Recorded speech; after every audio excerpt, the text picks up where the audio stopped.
Hello friends, you're with the Lonesome Gamer and I'm still playing Europa Universalis. Now we're in the 4th age and we start the 2nd round, and I'm trying now to speed things really up and basically try to get a video or a round into a video. So I'm not going to go into detail, just show some exciting battles, show the events, but not gonna go into every little action of every player. So we had the 7 Years' War, which well, there was a lot going on here. Saxony was taken by Austria. Westphalia, or at least some of the cities here, were taken by the English, and well, I guess that's pretty much has been it. Oh no, Bavaria, but that didn't give points for the 7 Years' War. But also large parts of Bavaria were taken by Austria. So Austria managed to kind of recover and spread out a little more, but they are still significantly smaller than all the other empires. The only one that is maybe in a similar area is England, which is also not too big. Poland managed to unify their country. They now own Lithuania. I guess the marriage goes away here. And yeah, they managed to annex Lithuania. That is now a massive power in the east. The Spanish lost Naples because of a revolution there. And apart from that, we've seen some more colonies showing up here in America, South America here. The Spanish fought the Incas over there. And then we have, I think, a colony in the Great Lakes was also funded last turn. Okay, so that's, I guess that's pretty much where we are. The Turks took Croatia and Bosnia. Yeah, that's pretty much all that happened in the last round. So the Austrians choose the Enlightenment as an event. The reason is they can hurt all these players here. There are still a lot of colonists in the pool, and well, every one of them will lose one. Every player will lose one of their colonists and take an unrest in a distant area. So that's really painful for all these colonizing powers. And also a cardinal dies, and the Austrians can choose which one. So that means obviously they will take away the Spanish one, and that will then secure their uncontested control even longer. So that's a pretty good card for them. The event itself says draw idea cards to create or complete a new row in the display of ideas. You may replace any unpicked idea on display with an idea of matching type of your choice from the deck. All players must then choose embrace it, research an idea for free, gain an admin and lose a stability, or trust the old ways, gain a stability. And that's not so easy, because there are cards like soaring bread prices where players will probably lose 2 stability, and therefore we might actually see a lot of people taking instead, not taking the Enlightenment. I can easily see that happen. Most people probably might want to do that. In the end, what happened is that actually a lot of players took the Enlightenment and took the stability loss and gained a free technology, because it also gave them an admin cube. And if you think about it, you have to pay 5 cubes to get a technology, and here you basically get 1 cube, and you just have to lose a stability. So it seems like a good deal. The only ones who didn't were the Spanish, because they gained a stability. They were already at -1. They did not have a lot of admin cubes. The others did, but the Spanish didn't. So therefore they decided to stay with the old ways and reject the Enlightenment. Then we had the uprising of the natives, which was a bad thing. The Danes colonized then here Papua, so that was, they messed here with the French. So this is no longer a territorial claim. And that's that. And of course the cardinal died, and Austria is the only controller here now of the papacy. And what happened is we have a new card showing up, the discontented bourgeoisie, and again that will that could massively hit players.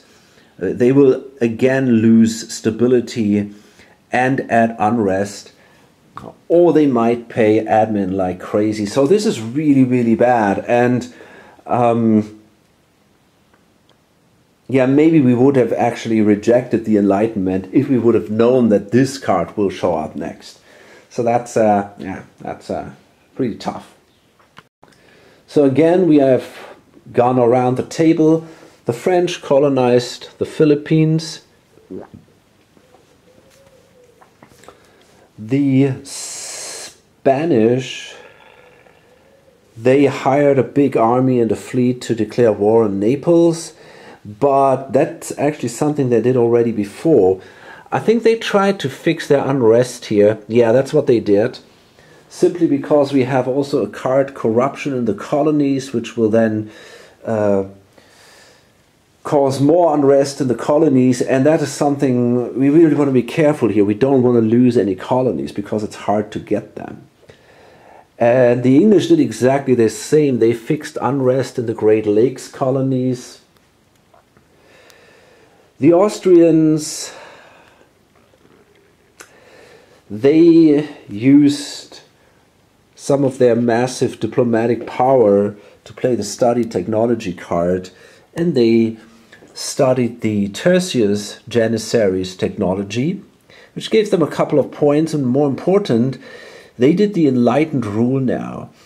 Have researched 8+ ideas, that's what they have now, so that gave them 5 points and 2 admin cubes, and that will increase their lead quite a bit.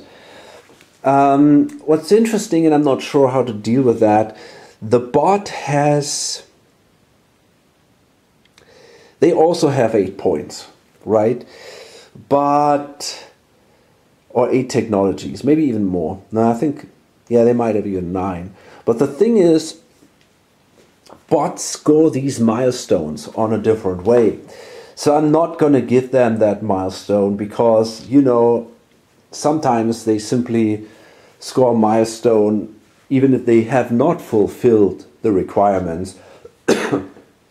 So I don't really think I'm not going to play with the bot. I'm not going to do this here for the bot. All the other players have not yet researched 8 ideas. The Poles are also a little bit out of ideas. They are not really sure what they actually want to do this turn. They kind of want to annex Brandenburg, but they don't have a subjugate card, and they are really short on these Diplo cubes anyway. They have I don't know, it's really hard for them. Everybody's kind of awaiting this big hit on stability once these cards are triggered, and then they gotta do things to repair it.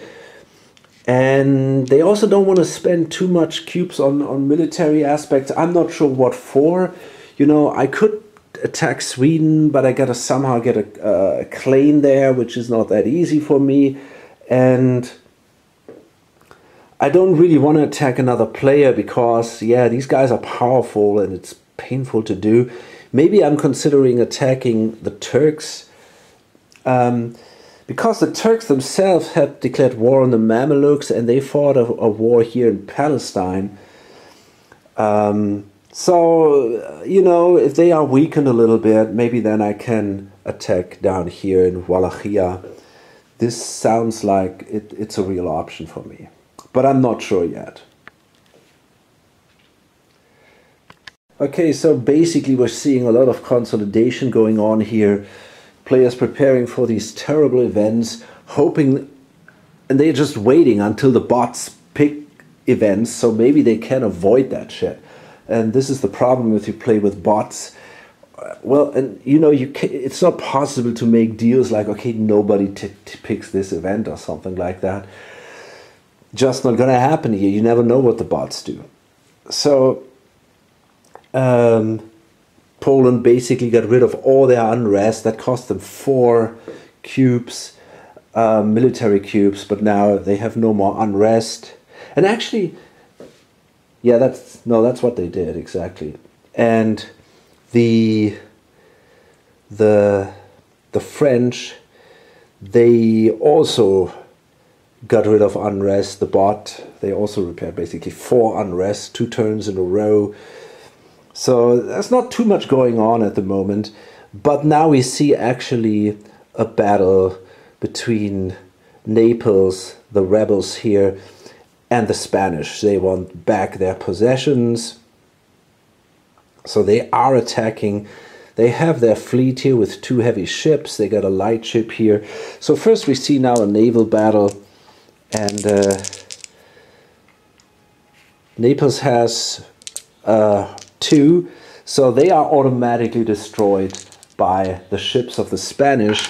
But of course, they can fight back, and that is no success. So the Spanish fleet was victorious against Naples, and now we have a naval movement, so we can move the army.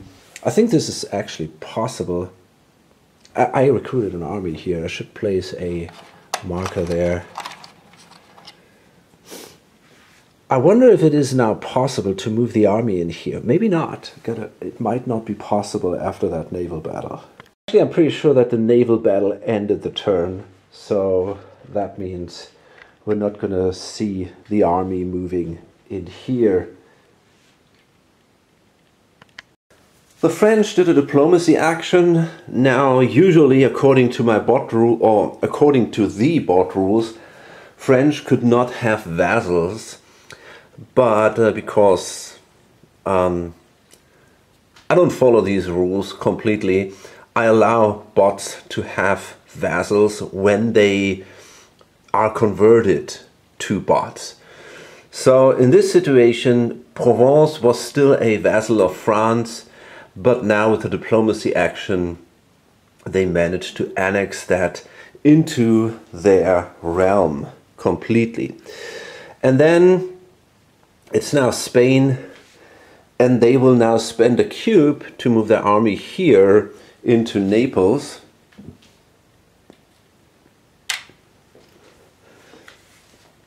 We've already seen a naval battle here, and the fleet of the Italians was defeated, and now we move in here and we attack the 4 rebels. Now let's see if we have a general there. That's not the case. The Spaniards do have a general over here with 2 blue dice. So we attack. Oops. It's looking good. Yeah. We only have a single cavalry, so we did only 4. Well, that's enough. We did 4 damage, and now the Naples is fighting back. So they did only a single damage, and that's it. The army of the rebels is destroyed, and of course we get our cube back. Excellent. The English did an exploration action. They moved a ship here, and now we have a claim here on Kilwa. And the French will now pick an event, and that's going to be interesting. So we're going to roll a die. I mean, basically all these three events are total shit. They are just absolutely terrible. Let's see which one comes up. That's a 5. So there is no owner event revealed. They're not at war, which means they're going to pick the leftmost event, the soaring bread prices. There it goes. That gives the French an additional cube. They got tons of cubes left, but they had so much to begin with that yeah, the event comes pretty fast here. Okay, so you can see a couple of people here standing before the palace walls, I guess. All players must choose help the starving poor. You must pay ducats equal to half your tax income, as well as 1 admin for each of your large cities. Yeah, okay. I mean, that's pretty crazy. I think nobody can do that. Or let them eat cake. You gain 3 unrest and lose 2 stability. Yeah, that's probably what pretty much everybody has to deal with. I'm not sure what the bots will do, but nobody has simply the money to pay for all the admin cubes, for that matter, to pay for all that. We had attrition, taking a few units from Spain and Austria mainly, and also a bit from the bots. Then we rolled the rebel dice, and first the rebellious ideas kind of spread out a little bit. Then I rolled the rebel dice. We got a revolution in Aragon, Zaragoza, Steiermark over here, Cutania here. We had a revolution here in Prague, I think, but the army suppressed that. Okay, and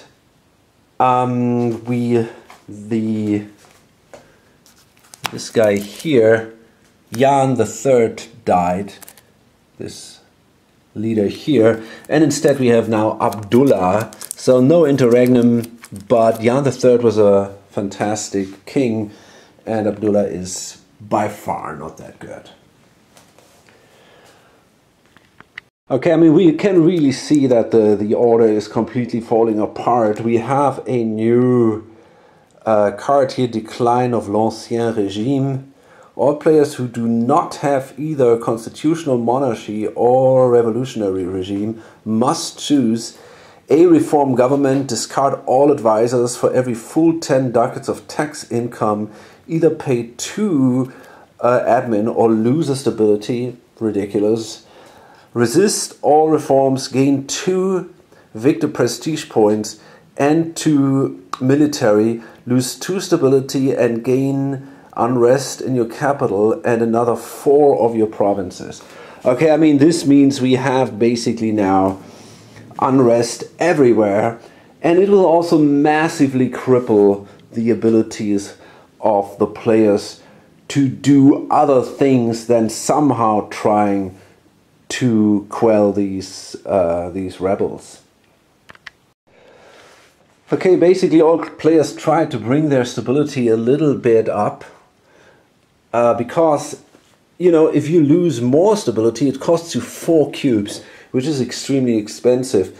And raising the stability from here to here, if you have the church attendance duty, for example, it's only 1 cube. So it makes totally sense to keep it not at the minimum.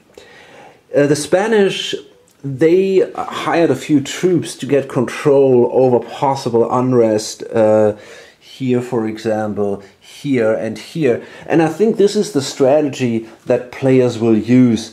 They will not try to cure all the military right away or the unrest by spending military cubes. They will spend a single military cubes, try to hire soldiers and place them in areas where we have a lot of towns, so that it is possible to take unrest there, the additional unrest that will come, so that we can suppress rebellions if they should happen.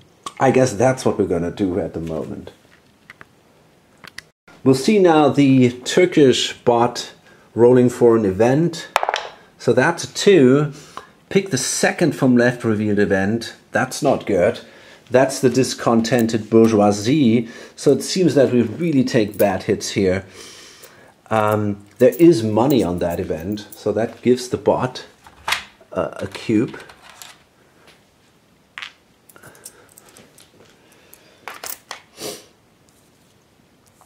And again, really a bad one. All players must either pay 3 admin and 2 unrest, or lose 1 stability and add unrest to all the large cities. So that's, I mean, that's just horrible.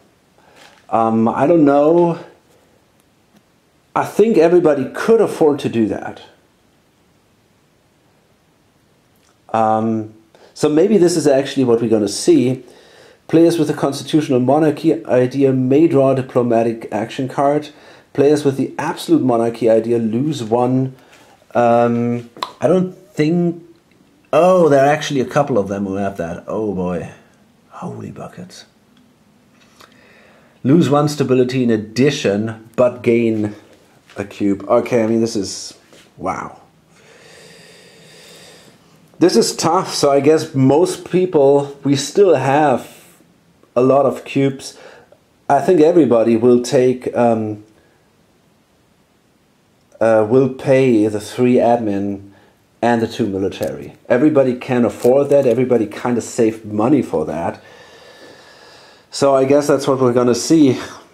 But this is not looking good at all. Okay, so I mean, that was pretty hefty. The ideas here spread further, the revolutionary ideas. Spain is still doing okay. A few of their unrest got healed, basically. They have a single revolutionary city, but apart from that, it's all fine. They do not have a lot of unrest. England is not doing great. But yeah, I mean, until now they're okay. The bots took 4 large cities of unrest. So that means basically large parts of France are in turmoil. We see here in Turkey that basically this province is completely in rebellion, and also many other provinces or this area here, and many other provinces are in unrest. Of course, the new taken ones too. Poland is doing okay. They managed to confine things here in Bohemia, and they control that with their army. Austria is not doing that great. We had a few rebellions there, and in the end now they killed the Austrian army there. And now if we see more rebellions, they're going to be successful. We have a rebellion here in Steiermark. This is all not good. Now we have a new card here. You gain, that's the Grand Coalition. And basically what it says that players must, you gain victory points, a ton of cubes, of military cubes, and must name a specific rival as your opponent. And then every other player is mainly basically forced to either join your side or the others, or otherwise they lose 5 victory points. So there is this option to fight a massive war against a specific rival, and that's a cool thing, because if someone is really in the lead, this would be now the option to bring him down. But the problem is everyone is out of the resources at that point. So this is definitely something that no one's going to pick.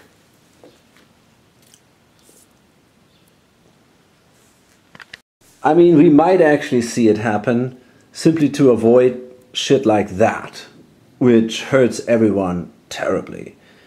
So maybe someone picks that, and then we basically all go to war, but nothing happens. I'm pretty sure that's what we're going to see. Next, bad card, corruption in the colonies. That the English take it. And the reason why they take it, although they are badly hit by that, is that there is simply no reason why the Poles wouldn't take it. There was the most money on it, and the Poles do not suffer from it, so I'm going to take it instead. All players with distant provinces must pick either reform the colonial discard one of your advisors, either add unrest to half of your distant colonies, or pay 3 admin and add unrest to 1 distant colony, or look the other way, lose 2 glory points, add unrest to 1 of your distant provinces, and pay ducats equal to twice the tax value of all distant colonies. And I think many players will probably take the second way, because nobody has admin anymore. So the thing is, just want to mention that the Spanish actually just traded gold exactly for this factor. They traded gold in South America, which gave them 16 bucks. That could be a negative thing, but if the gold value you traded is larger than half your tax value, but that is not the case here. So there is no inflation or anything going on. So therefore,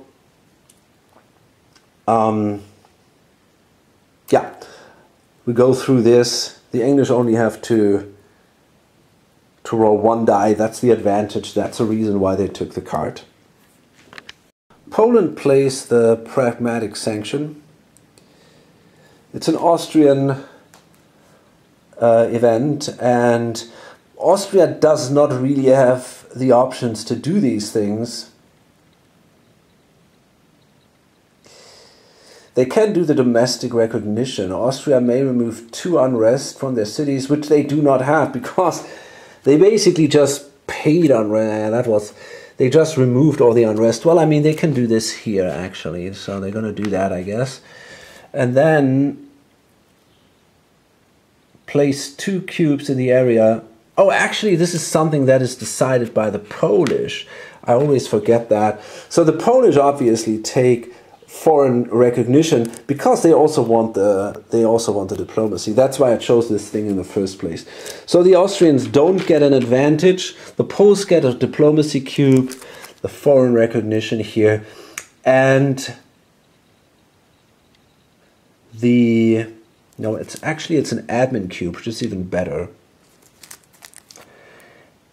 And the Austrians take Maria Theresia I, and she is a pretty good queen, much better than this loser here. So there we go. And that means the Poles took their event, and now I'm pretty sure the turn will end pretty quickly. So the Spanish chose the Grand Coalition. That's a weird card, but it's better than the decline of l'Ancien Régime. Basically, this is shit because this card has very little effect. It's not bad for the Spanish, though. They gain 3 victory points and 4 military cubes, which is awesome. There will be no big effect. I don't know. They could try to continue the war into the next turn, but I don't know if they want to do that. So I gotta check all kinds of things like white peas, how that works, and go through all this crap with the alliances for something which has very little effect. And that bothers me a little, but okay, I'm gonna do it. I don't think this is an interesting card in this specific situation. So I'm going to do all that off camera. So it says you must declare a war against the designated rival. I think I have to do this. We have now, by the way, we have a coalition now. We have an alliance between Austria and Spain. And we have an alliance between England. Wait a minute, is that what actually happened?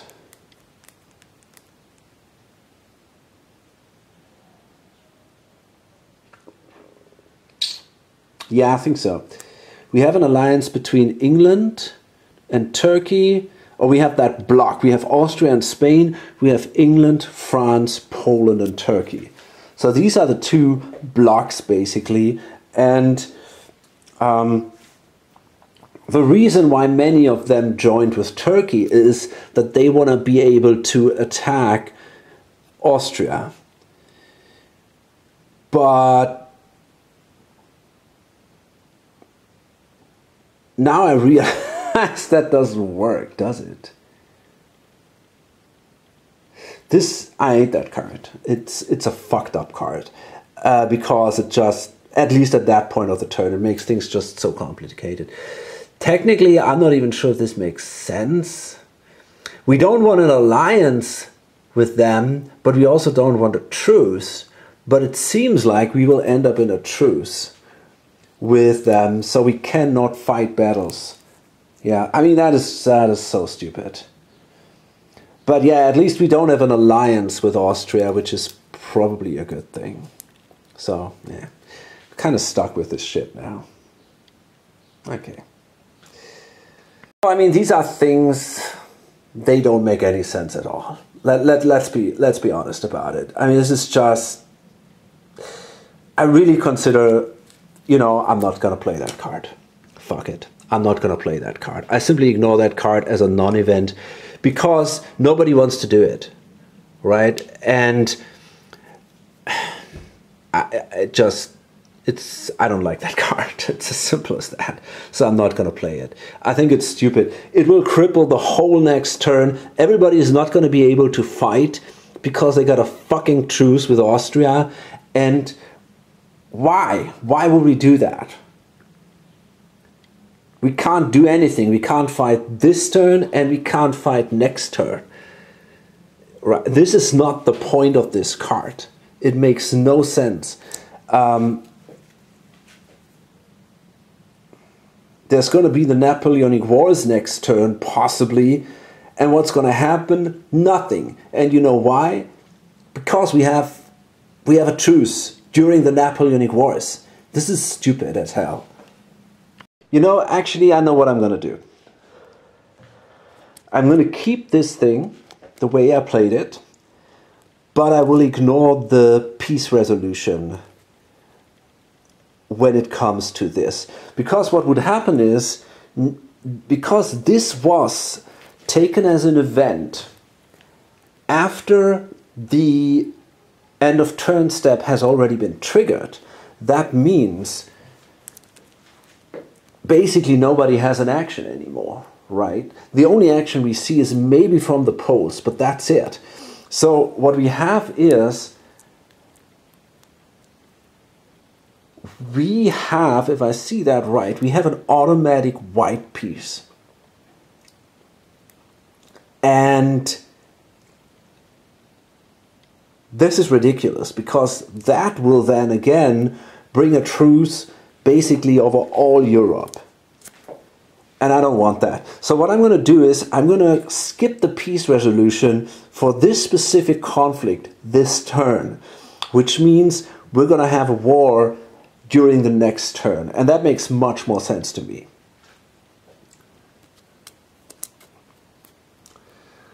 Okay.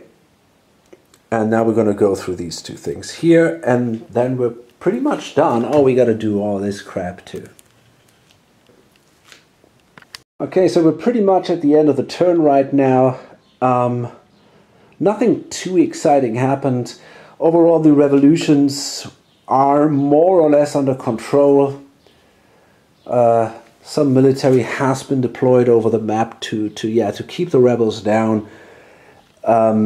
And yeah, this is pretty much it for this turn. I'm going to load this up. It's been a long video.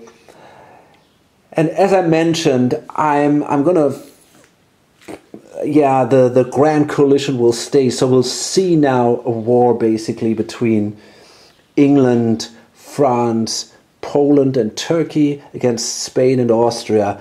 I'm not sure how bad this is going to be. It might not be that bad in the end.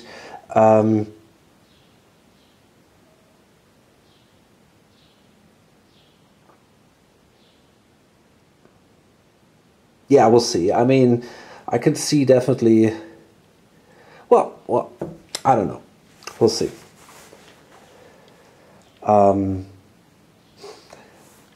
Probably when the Napoleonic Wars is going to be triggered, there's going to be a lot going on with Austria. These are battleground countries. Austria is a battleground country, I think. So there might be something going on here, but I don't know. I have no idea. We'll see what happens. Okay, so yeah, hope to see you on the next video. Bye. Actually, I realized one thing. I forgot to fight the naval battles that were triggered. Here we have a naval battle between France. Here, also the two ships of France and Spain have been lost here. Here the French lost a ship. But the English actually decided they do not want to join with Turkey. They want to join Spain. And the reason is they don't want to fight these naval battles. And therefore, yeah, they actually joined the Spanish side. And that, yeah, I think that's advantageous for them. So, see you.